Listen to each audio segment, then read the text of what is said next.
So we're going to move on now to the next part of the day. So we're going to have a section now on rainbow refugees, which actually was initially proposed as a topic for discussion today by one of the RNA members from New South Wales, Brett Hadfield, who unfortunately has now moved on to the UK, so can't be with us today.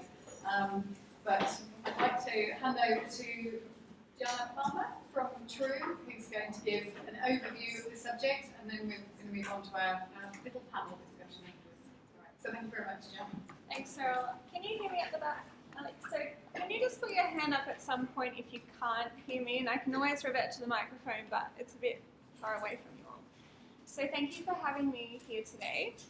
Before starting, I'd just like to acknowledge that we're on Aboriginal land, the Turrbal and Jagera people, and acknowledge any elders past, present and emerging. I also just want to give thanks to the LGBTIQ plus community before this time for all the work that they've done, which means that we can sit here and talk about this now. So can you tell me what flags these ones are? Any volunteers? Yeah? The middle one is the trans or transgender flag. Yep. Other two? Intersex, yeah. So that one that people might be a lot less familiar with is intersex. And if that's a new word for you, we're going to get to that one. And a lot of people have seen, I guess, the rainbow flag, which is the pride flag. I'm from True, or True Relationships and Reproductive Health. I think most of you know it, but if not, it used to be called Family Planning Queensland, which most people know. And if you haven't looked at our website, I just recommend it. It's got lots of resources. We have clinics in different spaces in Queensland, and we do a lot of education in different spaces.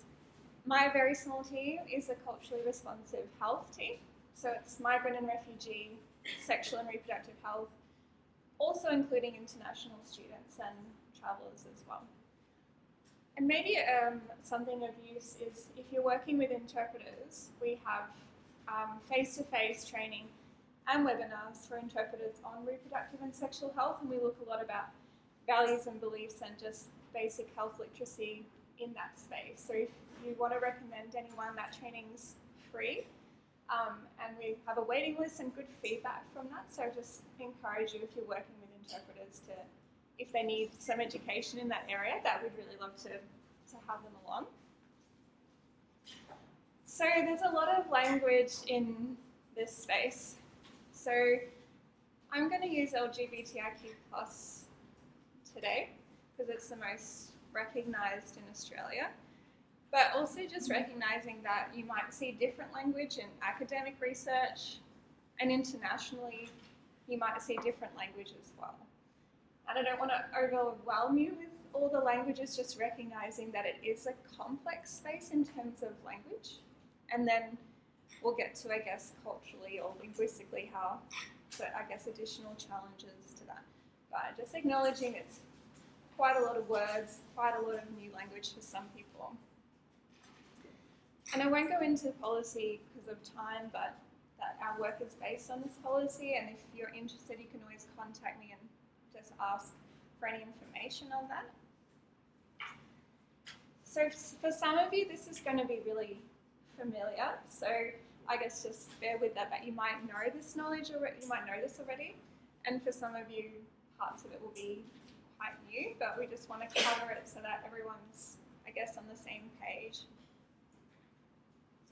So it is complex, and that sometimes is a barrier to understanding a bit more, and that's okay, we'll get there. So we want to talk about how in that LGBTIQ plus space, there's three main concepts or areas. So we've got assigned sex, and a lot of people will just call that sex, but we say assigned sex because at birth, that's what's identified. And gender, which is different to sex, and we'll get into that. And sexuality, which I guess a more specific word might be orientation, because sexuality is actually all the different things about our sexuality. So we're more talking about orientation. And a key message, I guess, from this is that there three distinct, different areas and concepts. They might be interrelated for people, but they're actually three different things, because sometimes they can get a bit muddled and confused. So starting at sex assigned at birth, and I did think that nurses would know a lot about intersex, but I keep finding out that they don't necessarily have training in this area. So for those of you who know a lot about it, that's great, but I keep getting feedback that there's also some gaps in knowledge around this. So someone in the audience, would someone be able to say what intersex means? Putting you on the spot. Was that here? Intersex is a physical anomaly, perhaps, that occurs that can cause gender correctly identified. Yeah, and I just encourage to use sex rather than gender. So sex meaning biological. So it's a biological variation. So it could be around genitalia. It could be chromosomal, so it's about biology, or it could be hormonal. So there are 30 to 40 different kinds of intersex variations, and some will have a big impact maybe on the body, and some people won't even know that they have an intersex variation. Most intersex bodies are healthy bodies. One thing that might be impacted is the ability to conceive or have children, but generally speaking, they're healthy bodies. There's also a myth that intersex might mean a physical difference in genitalia. That's actually not the most common types of intersex variations. It could be around puberty that hormones aren't, kicking in and the secondary sex characteristics aren't developing. Or again, it could be when trying to conceive that people realise that there might be an issue with that and they have an intersex variation. So importantly, it's a biological variation. And this is the definition of intersex. So intersex people are born with physical sex characteristics that don't fit medical and social norms for male and female bodies. Importantly, most people with intersex variations still identify as women or men because they're actually brought up as women or men or boys or girls.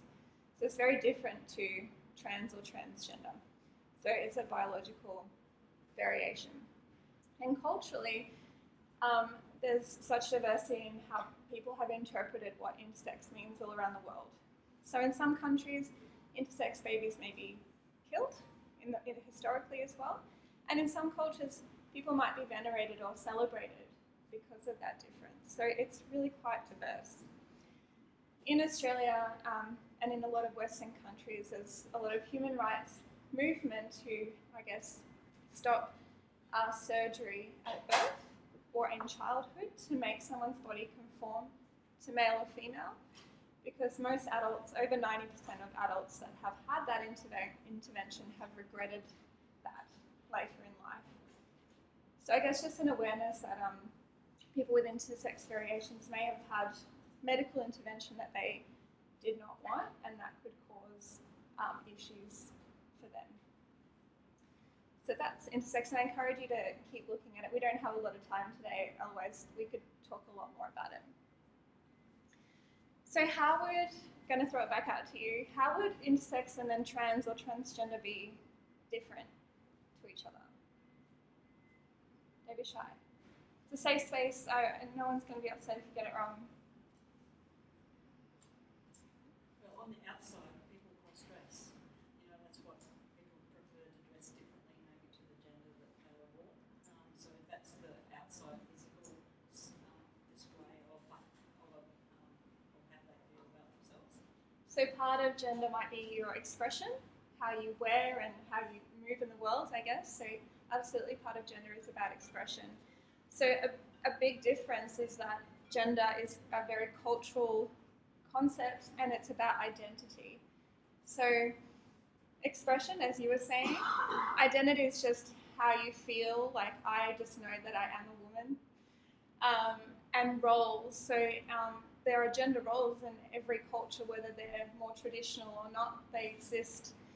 But it's all impacted by different things: culture, law, And the other law, media, friends, family, values, religion, stereotypes. So gender is really impacted by culture, and you can see all around the world that we do gender differently, and there might be some similarities, but there's a lot of difference as well. So if someone, what is cisgender? Are people familiar with cisgender as a term? Not so much. So cisgender is just when your identity aligns with the sex you were assigned at birth. So most people in the room are going to be cisgender, because most people identify in the same way that they're assigned at birth. So assigned female at birth, identifying as a woman, you're cisgender.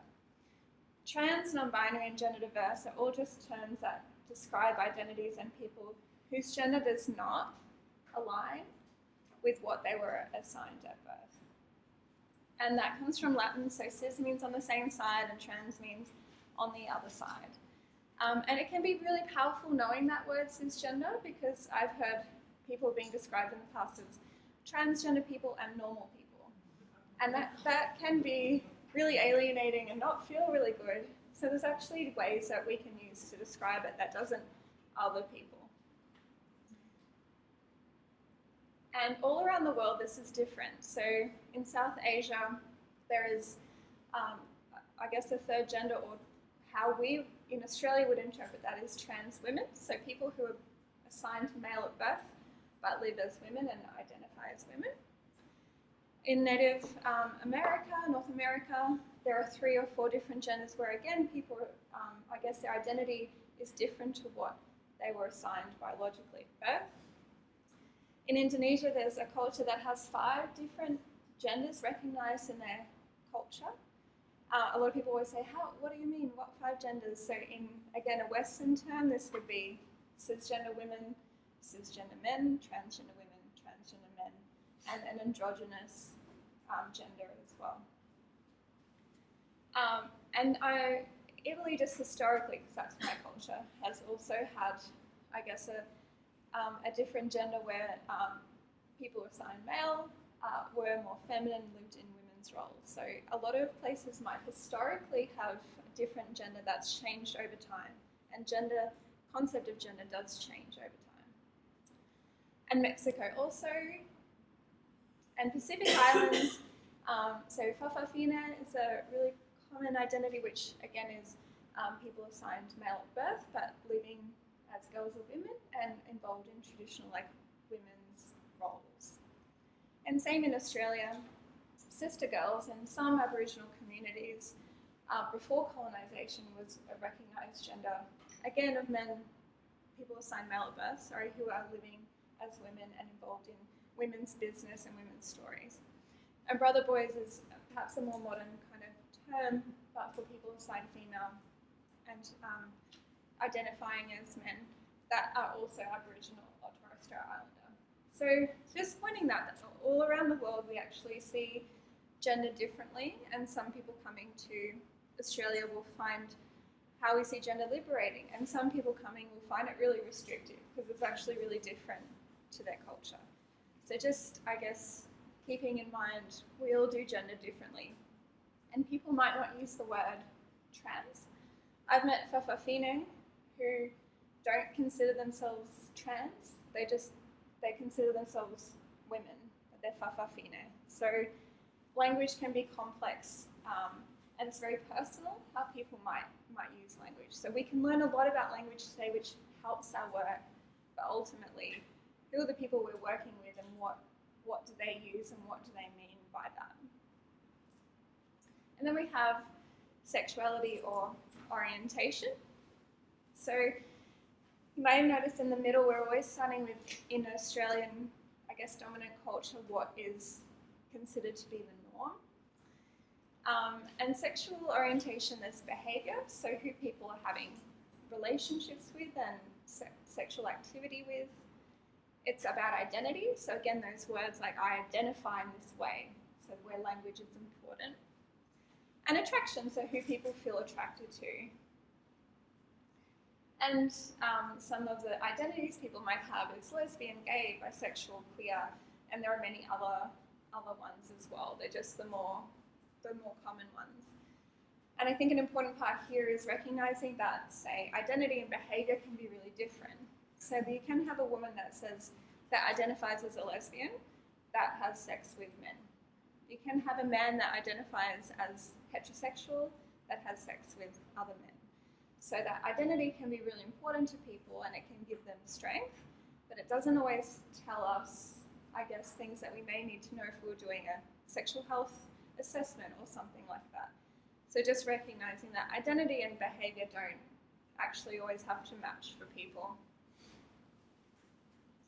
Any other words that people have heard that they were confused or wondering what that actually meant? Like, oh, I've heard this other word and I didn't know what that means.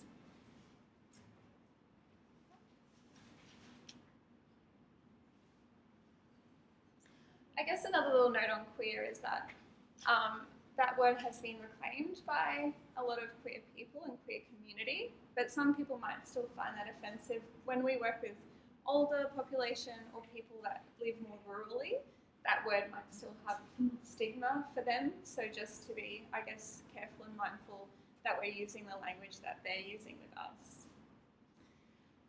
So I guess we talk about these to just explain that there's heteronormativity and cisnormativity. So in our culture, it's just assumed that people will not have an intersex variation, will not be transgender, and will not be gay, lesbian, bisexual, queer. So it's about how we then create spaces that don't assume these things so that people can actually talk to us about this issue. We're not just making an assumption based on, I guess, dominant culture and what might be more common. So I guess also LGBTIQ plus terminology could be really affirming for some people, or it could be really confusing for people, particularly whose first language is not English. It may or may not be used, and it may or may not be understood. So there could be cultural terms. So takataku is a Maori term, so there might be cultural terms that are important to people that might make more sense. And the main thing is like asking and talking about it, what's more comfortable for someone. Often we'll also just say those words. People will often know lesbian and gay, maybe. So rather than saying an acronym like that, we can always just say those words too: lesbian, gay, bisexual, transgender, if people we're not sure if they'll understand. So I guess all around the world there can be challenges for people of refugee experience that are LGBTIQ+. So there's discrimination, violence, correctional rape for particularly lesbian women to make them straight is something that does happen, torture and murder, alienation and violence from friends and family, forced marriage, and just accessing basic social and economic rights. And articulating needs, and this is a really big issue where people have had to prove that they're gay, for example, for their claim to be processed, and that can be really difficult for people to do. And sometimes, again, if that you don't have to have a relationship to be gay, so that is really tricky internationally. And hasn't been updated in the last year, although Australia would be dark green because that means that there's legal equality in terms of marriage and other things. But this just highlights that in many countries homosexuality is criminalised, and in some countries there is the death penalty. And so people may really struggle to talk about this if they've had this kind of experience in the past.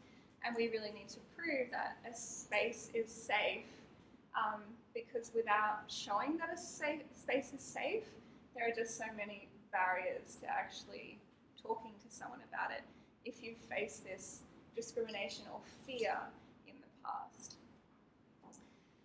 I guess it's just that the impacts of homophobia and transphobia, we also really want to say it's not that being gay or trans is going to impact your mental health in a negative way. It's the discrimination and exclusion that people face because of that. So whilst like suicide, for example, nearly half of young people who identify as trans in Australia have attempted suicide. That is a really huge number. However, when they have supportive families, schools and structures, that number is very equivalent to cisgender or just regular population. So we really want to stress that this is not because of people's identities, but because of the experiences they have, because of that and the exclusion. So there are a lot of potential issues that people may be facing, and particularly if you're linked to a cultural community, that might be even greater if you're really afraid that your cultural community within Australia, who might be your source of support, won't accept you. So there can be a lot of fear of disclosure. Just for time, I'm going to move on. So we talk a lot about cultural safety. So that's an environment where people feel safe, included, and valued, and where identity is considered a source of strength. And it takes trust, and it takes relationships, and it takes time. But I think that one thing nurses are really good at is these things. And a really important thing is just not to make assumptions about people's identity, their culture, or their experiences. So even though I've kind of given you some information, that doesn't apply to everyone, but we're not making those assumptions. And creating client safety is a clear demonstration that a service is aware of and can address the particular needs of refugee and newly arrived people who identify as LGBTIQ+, or who may be questioning their sexual feelings or gender identity. This support should not rely on individual clients disclosing their sexuality or gender identity. So it's like how we have to be proactive about it and not just wait for people to tell us. So some questions, I guess, to ask, and if you want, I can always send this around later if people find that helpful. So are staff knowledgeable and supportive? And that's not just you, but like more broadly, the staff that you work with. Does the client know that your organisation or institutions and policy that protect them from discrimination? It's actually really powerful. When people know that they're protected from discrimination, it does make a difference. Do your resources reflect multicultural LGBTIQ+ bodies, genders, sexualities and identities? So are our images and posters and websites and forms inclusive? Forms also captures things like that beyond male-female. Forms need to capture a bit more than that.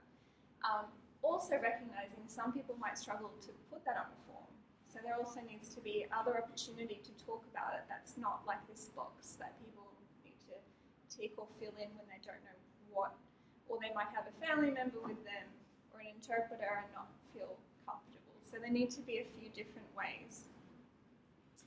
Do they have supportive relationships? And again, this is really key in supporting people. And if they don't within their family or their community, how can we, I guess, facilitate opportunities for them to meet other people, to share identity and experience, and that is a really big protective factor for people. And for some people this could be online as well, this connection to community. But I think that, like Alphaz can talk a bit later about, there are other ways as well. So share resources, information with colleagues. This is really important. Your services might be really culturally competent or aware, but a lot of LGBTIQ+ services are not.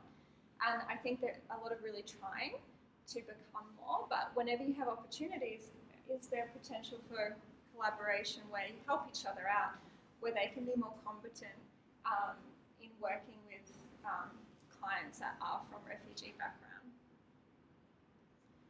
So work with families and communities if possible, and respect people's privacy. So in Australia and a lot of Western culture, there's a big, I guess, it's often about like be out and proud and queer, and it's like fine to be who you are, but that's not going to be the same feeling for everyone, and they may need to not actually have that.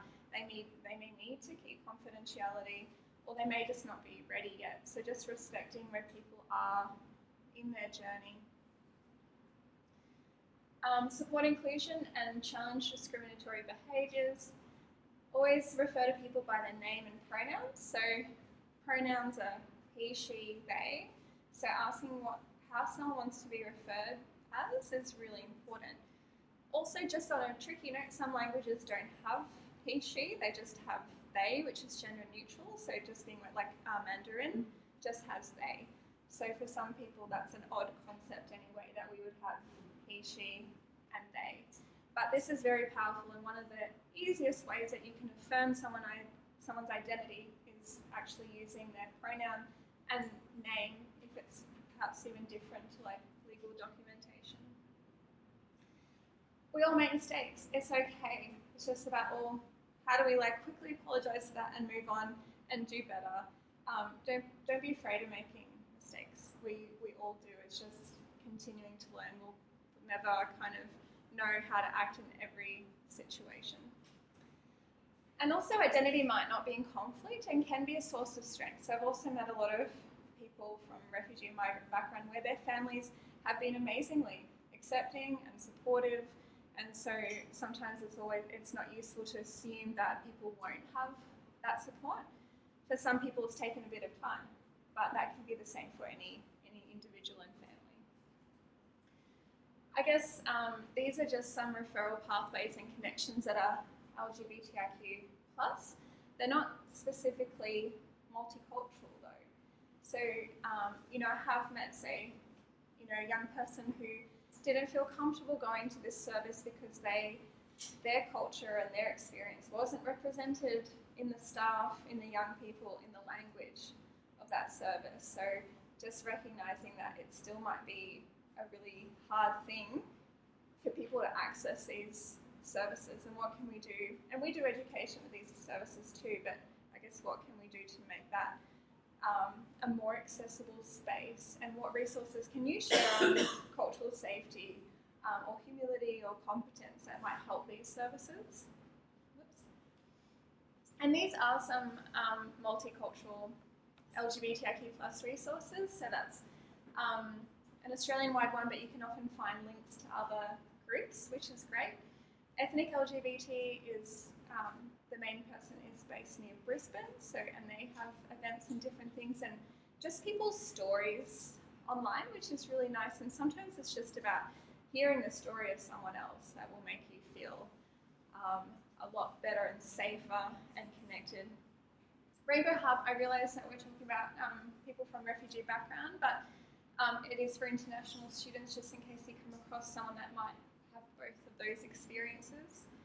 And Rainbow Friends is also a new group that maybe you'll touch on, but again, just Brisbane specific, unfortunately. And the bottom two resources are translated LGBTIQ+ safe space, so it's in lots of different languages, from Refugee, and I think Meryl may have sent it out before, so that's a really good resource as well.